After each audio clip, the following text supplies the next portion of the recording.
The chamber was the largest structure Commander Daniel Harper had ever seen. It stretched upward into darkness, so high that the ceiling disappeared into shadow. The walls were made of black stone that seemed to absorb light rather than reflect it. Floating platforms held representatives from dozens of alien species, their forms ranging from the familiar to the completely incomprehensible. Daniel stood alone in the center of the room. On a circular platform barely 10 feet wide, his dress uniform felt small and insignificant beneath the weight of so many alien eyes watching him. He was the only human in the chamber who was not a prisoner. The Galactic Conclave had existed for 12 million years. 73 species had joined together under a single set of laws, maintaining peace across 100,000 worlds. They had built civilizations that spanned entire star systems. They had solved problems that humanity was only beginning to understand, and today they had gathered to judge humanity guilty. High Arbiter Velkath rose from his seat on the highest platform. He was a being made entirely of living stone, his body carved into shapes that suggested great age and greater power. When he spoke, his voice rumbled through the chamber like an earthquake. The species designated humanity stands accused of crimes against the Conclave, he announced. The charges are as follows. First, unauthorized expansion into protected territories. Second, the unprovoked destruction of 3 Harmony Fleet vessels. Third, the massacre of all personnel at the Kathrani observation post on Luna Station 7. Daniel felt his hands clench into fists at his sides. Every word was a lie. Every single charge had been fabricated by species who wanted humanity destroyed before they could become a threat. The accused may speak, Velkath continued. Daniel looked up at the assembled judges. 47 beings from 47 different species, all of them ancient, all of them powerful, and all of them already convinced of humanity's guilt. These charges are false, Daniel said, his voice steady despite the fear coiling in his stomach. We did not attack anyone unprovoked. We defended ourselves against aggression that came without warning and without cause. The Kathrani have been abducting human citizens for decades, conducting experiments on them in secret facilities. When we discovered this and demanded answers, they attacked our colonies. Everything we did was in response to their actions. A ripple of murmurs passed through the chamber. The Kathrani representative, a tall being with 4 arms and skin like blue metal, rose from its platform. The human lies, it declared. We have never conducted any experiments on their species. These accusations are nothing more than an attempt to justify their violence. Then explain the bodies we found, Daniel shot back. Explain the DNA evidence. Explain the recordings from your own facilities that we recovered after you tried to destroy them. Fabrications, the Kathrani representative said dismissively. Human technology is primitive. It would be simple for them to create false evidence. In the observation gallery above the main chamber, Ambassador Lisa Morton watched the proceedings with growing despair. She had spent 15 years building diplomatic relationships with alien species, trying to find humanity a place in the galactic community. All of that work was being destroyed in a single afternoon. Beside her, Dr. Samuel Grant was taking notes on his tablet, his face pale and drawn. He was humanity's foremost expert on alien cultures, and he understood better than anyone what was happening. They've already decided, he said quietly. This trial is just a formality. The Kathrani, the Vorath, and the Syndicate of Mir have all testified against us. Under Conclave law, the word of 3 elder species constitutes proof. It doesn't matter what evidence we present. There has to be something we can do, Lisa said. Samuel shook his head. The only thing that can overturn a Conclave judgment is the Arbiter's Seal, an artifact from before the Conclave was founded. But it's been lost for 6 million years. Most scholars believe it never existed at all. Below them, the trial continued.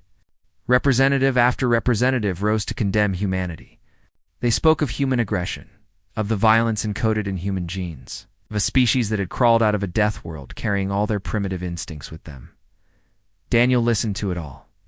He thought about his home, about Earth with its blue oceans and green forests. He thought about the colonies humanity had built, the millions of people who had left everything they knew to start new lives among the stars. He thought about what would happen to all of them if the conclave decided to punish humanity for crimes they had never committed. The Vorath representative spoke next. It was a creature of shifting shadows, its form never quite solid, its voice like whispers in the dark. "We have analyzed human history," it said. "Their entire civilization is built on violence. They have fought wars among themselves for their entire existence. They have weapons capable of destroying their own world. They are a threat to every peaceful species in the galaxy, and they must be contained before they can do more harm." "We have also built hospitals," Daniel interrupted. "We have created art and music and literature. We have explored our world and our solar system not because we wanted to conquer them, but because we wanted to understand them. Yes, we have violence in our history, but we also have compassion and courage and the ability to change. We are not the monsters you want us to be." The Vorath representative made a sound that might have been laughter. Pretty words from a species that stands accused of massacre. High Arbiter Velkith raised one massive stone hand, and silence fell over the chamber. "The evidence has been presented," he said. "The accused has spoken. This tribunal will now render judgment." Daniel felt his heart pounding in his chest. This was it. The moment that would determine humanity's fate. The Galactic Conclave finds the species designated humanity guilty of all charges, Velkith announced. The sentence is as follows: immediate quarantine of the human home system, seizure of all human colonial territories, and genetic modification to remove the aggressive tendencies that make humanity a threat to galactic peace. Lisa felt the blood drain from her face. Genetic modification. They were going to rewrite human DNA, erase everything that made humans who they were. "You can't do this," Daniel said, his voice breaking. "You have no right." "We have every right," Velkith replied. "The Conclave exists to maintain peace. Humanity threatens that peace. Therefore, humanity will be changed." Guards began moving toward Daniel's platform, their weapons drawn. In moments, he would be taken into custody. The process of destroying humanity would begin, and then the lights went out. Every holographic display in the chamber flickered and died. The floating platforms shuddered. Complete darkness fell over the assembled species, and for a long moment, there was only silence. When the lights returned, there was someone new standing in the center of the room. She was human, young with dark hair and tired eyes that seemed to hold starlight in their depths. She wore simple clothes, a worn jacket over a faded shirt. And she held something in her hands. It was a disc of metal, silver and gold intertwined, covered in symbols that no living being could read. "I apologize for the interruption," she said, her voice calm and clear. "My name is Claire Bennett, and I believe you've been looking for this." She held up the disc. "High Arbiter." Velkith rose from his seat, his stone body trembling for the first time in millennia. "The Arbiter's seal," he breathed. "It cannot be." "It is," Claire said. "And I'm here to give humanity a fair trial. A real one this time." She touched a symbol on the disc's surface, and the ancient relic began to glow. Light poured from the Arbiter's seal like water from a broken dam. It was not harsh or painful to look at. Instead, it was warm, like sunlight on a summer morning, like the first light of dawn breaking over the horizon. It filled every corner of the massive chamber, touching every surface, every being, every shadow, and where it touched. Something stirred. Claire felt memories flooding through her mind. The same memories that had filled her dreams for 3 years, ever since she had first found the relic buried on a forgotten moon in the outer reaches. But now, those memories were not just hers. They were broadcasting outward, reaching every consciousness in the room. She saw the founders, beings so ancient that even the oldest species in the conclave were children compared to them. She saw them building the first civilization, connecting worlds with bridges of pure light, creating wonders that modern science could not even begin to understand. And she saw their greatest creation, the Arbiter's seal, a tool designed to find truth in a universe filled with lies. "Hi, Arbiter." Velkith tried to speak, but his voice came out as a whisper. "What is this?" "Justice," Claire said simply. "True justice." Not the kind where the powerful decide who is guilty, but the kind where the truth speaks for itself. The light above the disk began to take shape. It formed into a figure, neither male nor female, neither human nor alien. It was something older than any species present. A projection of the ancient intelligence stored within the relic itself. When it spoke, its voice resonated in every language at once, and every being in the chamber understood it perfectly. "I am the keeper of the seal," it said. "I have slept for 6 million years, waiting for one worthy to wake me. This human, Claire Bennett, has proven her worth through trials beyond your understanding. She has earned the right to invoke the Arbiter's justice." Velka stepped forward, his massive stone body trembling with something that might have been fear. The Conclave does not recognize this authority. Our laws are our own. We do not answer to artifacts from a dead civilization. The Conclave was built on foundations I laid, the Keeper replied. Your laws come from principles I placed in the heart of this galaxy. You do not have the power to reject me. You never did. Silence filled the chamber. Every alien representative stood frozen, staring at the glowing figure with expressions of shock and fear. In the observation gallery, Lisa grabbed Samuel's arm. Is this real? Is this actually happening? Samuel could not take his eyes off the scene below. I spent my entire career studying ancient texts, looking for evidence that the founders actually existed. I never found anything solid. But this, shook his head. This is beyond anything I ever imagined. Below them, the Keeper continued speaking. The accused species has requested an appeal of their judgment. Under the original charter of the Conclave, such appeals may only be granted by one holding the Arbiter's seal. Claire Bennett holds the seal. The appeal is granted. You cannot simply overturn our verdict, Velkath protested. Can. I have. The trial will now proceed under ancient protocols.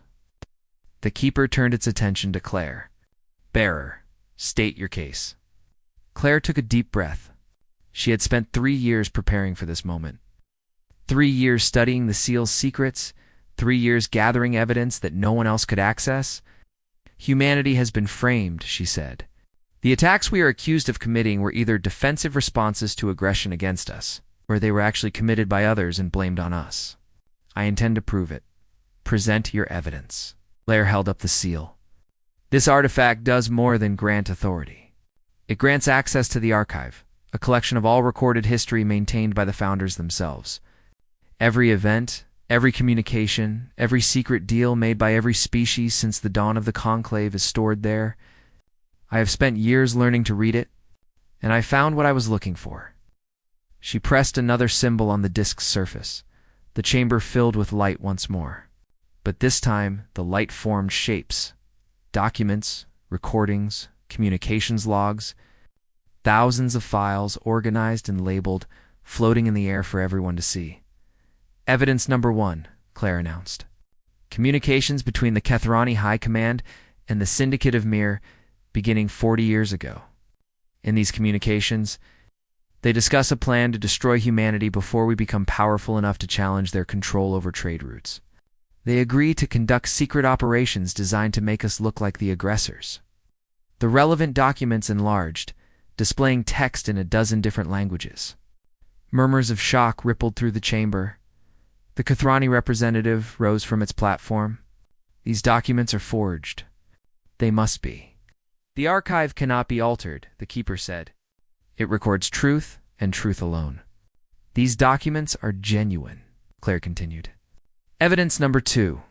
Sensor recordings from the destruction of the 3 Harmony fleet vessels we are accused of attacking without cause. These recordings come from a neutral observation post. They clearly show the Harmony ships opening fire on an unarmed human transport ship first. Our military vessels responded to distress calls. We were defending civilians, not starting a war. More projections appeared. More evidence. Evidence number 3. Internal documents from the Vorath diplomatic corps. These documents describe a plan to commit the Luna Station 7 massacre and plant evidence pointing to humanity. The attack was carried out by Vorath's special forces, not humans. The chamber exploded into chaos. Representatives were shouting, demanding explanations. The Kathrani ambassador was trying to leave the room, but armed guards blocked its path. The Vorath representative's shadowy form was flickering wildly, as if it could not decide whether to fight or flee. Through it all, Daniel Harper stood on his platform, watching with growing hope. "Bearer," the keeper said, its voice cutting through the noise. "Your evidence is strong, but the ancient protocols require more than documents. They require the truth to be confirmed beyond any doubt." "I know," Claire said. "That is why I am requesting the right of revelation." Oh. Every alien in the chamber went still. Even the ones who had been shouting fell silent. "What is that?" Lisa whispered. Samuel's face had gone pale. "I read about it in the oldest texts. It forces everyone present to speak only truth. No lies, no half-truths, no evasions. It is said to be extremely painful for species that practice deception." "Era," the keeper said. "You understand what you are asking. The right affects everyone present, including humans, including you." Claire met the ancient intelligence's gaze without flinching. "I understand. Humanity has nothing to hide." "Very well." The keeper raised its arms, and the light from the seal grew brighter than ever before. "Let truth be known." The light washed through the chamber like a wave, passing through every being present, and Claire felt it touch her mind like a gentle hand opening a door. The rite of revelation had begun. The rite of revelation was not gentle. Claire felt it strip away every defense she had ever built, every comfortable lie she had ever told herself, every hidden shame she had kept buried in the depths of her mind. It demanded complete honesty, not just in words but in thoughts. Nothing could be hidden. Nothing could be kept secret, and it did the same to everyone else in the chamber. The first to break was the Kathrani representative. "We took them." It screamed, the words torn from its throat against its will. "We took humans for study. We wanted to understand how a species so young could be so dangerous. We dissected them. We experimented on them. Thousands of them, over decades. Men, women, children. We kept them in cages like animals. The confession hung in the air like poison. Every being in the chamber heard it. Every being understood. We knew they would eventually find out what we had done," the Kathrani continued, its voice cracking with shame. "So we decided to destroy them first. We created the attacks on their colonies. We staged the incidents that made them look aggressive. We blamed them for defending themselves against our violence." In the observation gallery, Lisa felt tears streaming down her face. She had suspected the truth for years, but to hear it confirmed, to know that thousands of her people had been abducted and tortured like laboratory specimens, was almost more than she could bear. Samuel put a hand on her shoulder, but he could not speak. His own face was wet with tears. The Vorath representative spoke next, compelled by the same irresistible force that had broken the Kathrani. "Luna Station 7 was our operation," it admitted. "We killed everyone there, Kathrani scientists included, and planted evidence pointing to humanity. We wanted to make sure the Conclave would destroy them before they could threaten our interests." "What interests?" the keeper asked. "Trade, power, control. Humanity's expansion threatened our monopoly on several rare minerals. We could not allow them to become competitors. So we decided to remove them from the equation permanently." More confessions followed, one after another, as the right pulled truth from beings who had spent centuries building empires on lies. The Syndicate of Mir admitted to funding pirate attacks on human shipping. The Harmony Fleet commander confessed that the order to fire on human civilian transports had come from the highest levels of his government. Species after species revealed their roles in the conspiracy to destroy humanity. Through it all, Daniel Harper stood in silence, listening to the truth that had been hidden for so long. When the confessions finally ended, when the last alien had been forced to reveal their part in the plot against his people, the keeper turned to him. "Human commander," it said, "the right compels you as well. Speak your truth." Daniel met the ancient intelligence's gaze. "We made mistakes," he said. When we discovered what the Kethrani were doing to our people, we were so angry that we almost launched an attack on their homeworld. There were voices in our government calling for total war, for revenge at any cost. We argued for restraint instead. We tried diplomacy. We tried to present evidence. No one would listen. He paused, feeling the right pressing on his mind, demanding more. We lost ships. We lost colonies. We lost people we loved. And every time we tried to respond with only the force necessary to protect ourselves. Not because we are not capable of more, but because we did not want to become the monsters they accused us of being. He looked up at the assembled judges, at the beings who had tried to condemn his entire species. We are a violent species. I will not deny that. We have wars in our history that make anything in this room look like a minor argument. We have done terrible things to each other, but we have spent centuries trying to be better. We developed laws and ethics and principles of behavior. We do not always live up to them, but we try. That is all we have ever done. Try to be better than we were yesterday. The light of the right began to fade. The truth has been spoken, the keeper announced. The evidence is clear beyond any doubt. The species called humanity has been falsely accused. The true criminals are the Kethrani, the Vorath, and their allies. High Arbiter Velkith looked as if he had aged 1,000 years in a single hour. His stone body sagged under the weight of what he had witnessed. "What is the judgment?" he asked, his voice barely a whisper. The keeper turned to Claire. "Bearer of the seal," it said. "By ancient right, the judgment is yours to give." Claire stood alone in the center of the chamber, holding the fate of entire civilizations in her hands. She thought about everything she had learned in 3 years of studying the archive. She thought about the torture her people had suffered, the lies that had been told, the conspiracy that had nearly succeeded in destroying humanity. She thought about revenge. It would be so easy. The seal gave her power beyond anything the Conclave had ever seen. She could order the guilty species destroyed, their worlds burned, their populations scattered. She could make them suffer the way her people had suffered. And then she thought about what Daniel had said, about trying to be better. "The guilty parties will face justice," she said carefully, "but not destruction, not collective punishment. The individuals responsible for the conspiracy will be tried and sentenced according to Conclave law. Their governments will pay for the damage they caused. And the Conclave itself will change its procedures to make sure this can never happen again."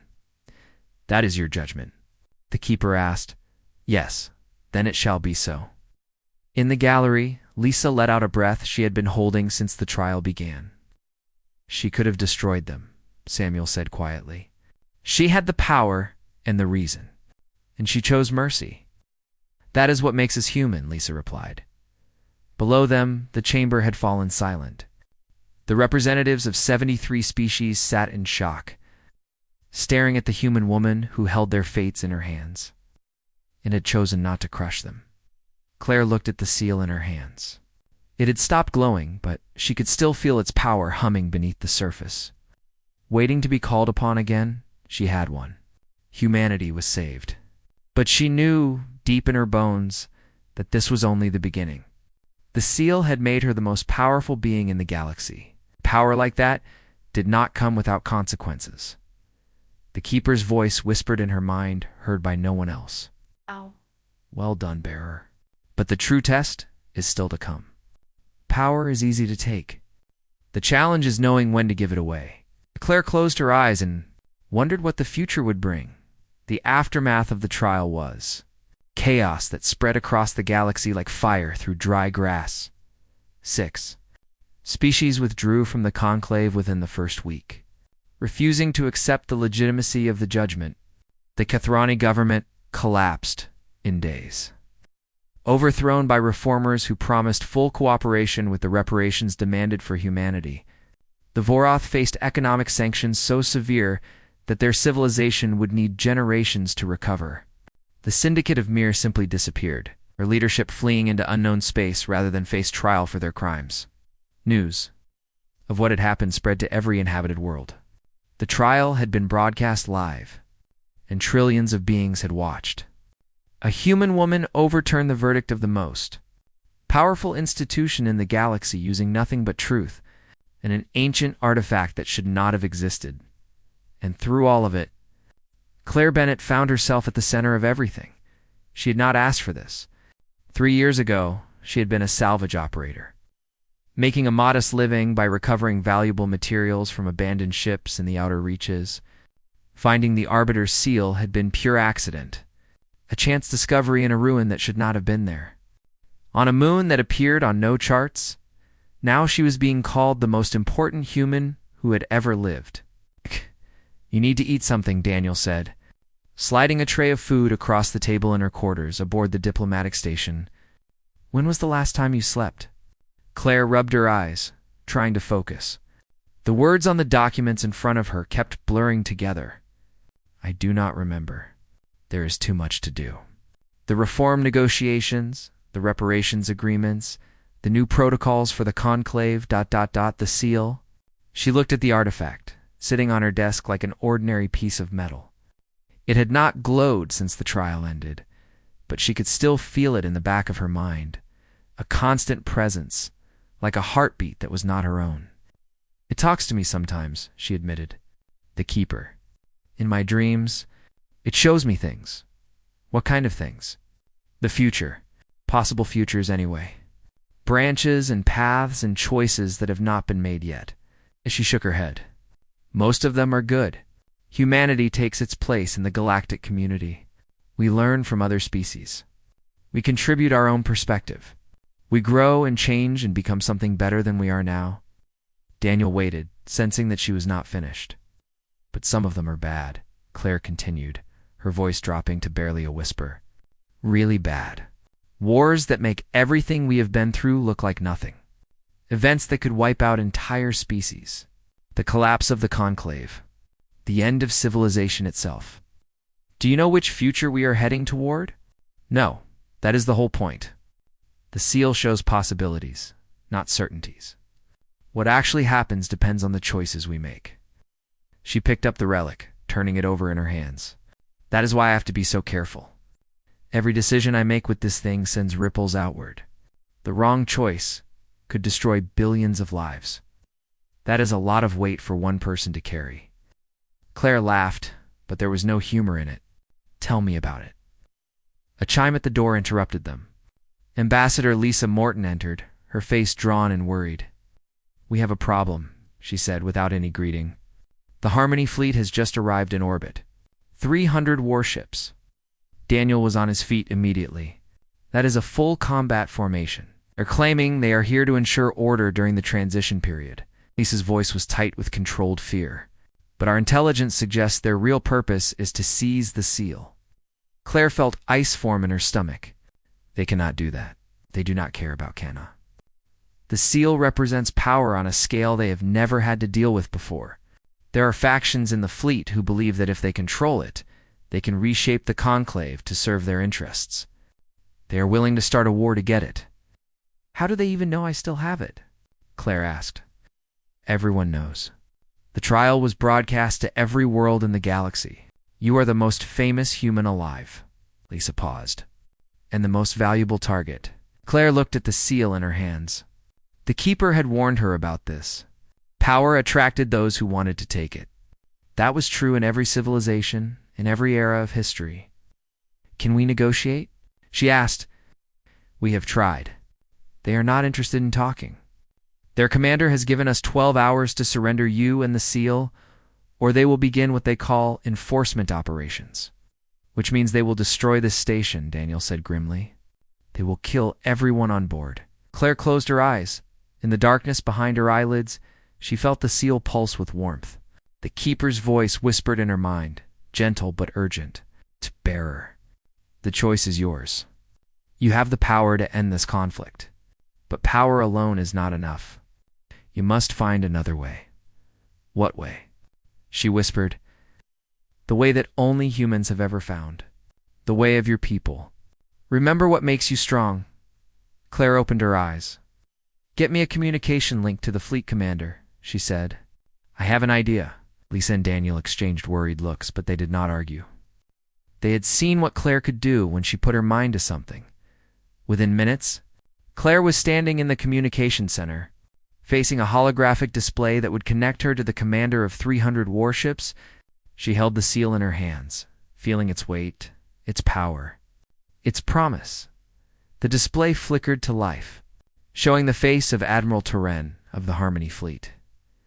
He was ancient by his species standards, a being of rigid tradition and absolute certainty. He had commanded fleets for longer than humanity had been traveling among the stars. "Human," he said, his voice cold. "You have requested to speak. I am giving you 5 minutes. Use them wisely." Claire took a deep breath. "Admiral," she said, "I know what you want. I know why you are here. And I am going to explain why you are not going to get it." Torrens' expression did not change. "You are in no position to make demands." "I'm not making demands. I am offering you something better." She held up the seal. "This artifact has the power to change everything. I could use it to destroy your fleet, to conquer your species, to make myself ruler of the entire galaxy. I will not do any of those things. Then you are a fool. Maybe I understand something you do not." Claire leaned forward, meeting his gaze through the holographic display. Power concentrated in one person or one group always leads to destruction. Always. It does not matter how good your intentions are when you start. Eventually, absolute power corrupts whoever holds it. She paused, letting her words sink in. "I am not going to give you the seal," she continued. "But I am not going to keep it either. I am going to give it away to everyone." Torrens' eyes narrowed. "Explain." "I am going to create a system where no single person or species controls the seal. It will be held by a council with representatives from every member of the conclave, including humanity. No one will be able to use it for conquest. It will exist only as a tool for justice, available to anyone who needs it." "And you expect me to simply accept this?" "I expect you to think about what you really want. You came here because you believe in order. You believe in structure. You believe in civilization. What I am offering is a chance to make that civilization better, to be part of something that actually works." Claire spread her hands. "Or you can destroy this station and kill me and take the seal. But the Keeper has already told me what happens then. If I die without passing it on properly, the seal goes dormant for another 6 million years. You will have nothing but a piece of metal." The Admiral was silent for a long moment. "You are asking me to trust a human." I am asking you to trust yourself. To trust that there is a better way than war." More silence then. Slowly, Torren inclined his head. "I will present your proposal to my government," he said. "I make no promises, but I will present it fairly. That is all I ask." The communication ended. Claire sat down heavily, her legs suddenly unable to support her weight. Daniel moved to her side. "That was either brilliant or completely insane, probably both." She managed a tired smile. "That is the human way, is it not?" 6 months had passed since the trial that changed everything. The chamber where the Council of Stewards held its first session was unlike anything the galaxy had seen before. It was circular, with every seat placed at the same level, so that no representative stood above any other. The walls were made of crystal that caught the light and scattered it into rainbows. At the center of the room, on a pedestal that rose from the floor like a flower opening to the sun, the Arbiter's seal rested. Representatives from 83 species had gathered for this moment. Some were ancient beings who had watched civilizations rise and fall. Others were young species, barely out of their home systems. They came from every corner of the galaxy, speaking hundreds of languages, representing trillions of lives, and they had all chosen to be here. Claire Bennett stood at the central podium, looking out at the assembled delegates. She was no longer the exhausted fugitive who had crashed a trial to save her species. She was something new, something that did not have a name yet. A bridge between the past and the future, a bearer of justice. "We are here because we chose to be," she said, her voice carrying to every corner of the chamber. "Not because anyone forced us, not because anyone conquered us. We are here because we recognized that the old ways were not working, and we decided to try something different." She looked around the room, meeting eyes of every shape and color. Humanity is new to all of this. We do not have the wisdom that comes from millions of years of civilization. We do not have the knowledge that other species have accumulated over countless generations. What we have is stubbornness. We refuse to give up, even when everything seems hopeless. We refuse to accept that things have to stay the way they have always been. She gestured to the seal, glowing softly on its pedestal. This belongs to all of us now. It is a tool for truth, for justice, for holding power accountable. It will not solve all our problems. It will not make us perfect, but it will help us be honest with each other, and that is where everything else begins. In the observation gallery above the chamber, Lisa Morton and Samuel Grant watched as history was made. "Do you think it will actually work?" Lisa asked. Samuel considered the question carefully. "I do not know. Nothing like this has ever been tried before. 100 different things could go wrong. Species could refuse to cooperate. Old hatreds could flare up again. Someone could find a way to corrupt the system. But for the first time in my life, I have hope." He smiled, a rare expression for a man who had spent decades studying the ways civilizations failed. Hope is not certainty. It is just the belief that things can get better if we try hard enough. Below them, Claire was continuing her address. "I want to be clear about something," she said. "This council will not have all the answers. We will make mistakes. We will disagree with each other. There will be times when it seems like everything is falling apart. That is normal. That is what happens when you try to build something new." She paused, letting her words settle. "What matters is that we keep trying. What matters is that we talk to each other, listen to each other, try to understand each other. What matters is that we remember why we are here, to create a galaxy where every species has a voice, where truth cannot be buried by the powerful, where justice is not just a word but a reality." She stepped back from the podium. "I hereby declare the Council of Stewards in session. May we build something worthy of the future?" The chamber erupted in applause, a sound that came from dozens of different species in dozens of different ways. Some clapped hands. Others clicked mandibles or rustled wings or pulsed with light. But the meaning was the same. Hope, as the first vote was called, and the business of building a new civilization began. Claire slipped away from the center of attention. She found a quiet corner where she could watch without being watched, where she could think without being interrupted. The keeper's voice whispered in her mind, heard by no one else. "Bearer of justice, you have done well." "I have done what I could," Claire replied silently. "The rest is up to them. That is all anyone can do.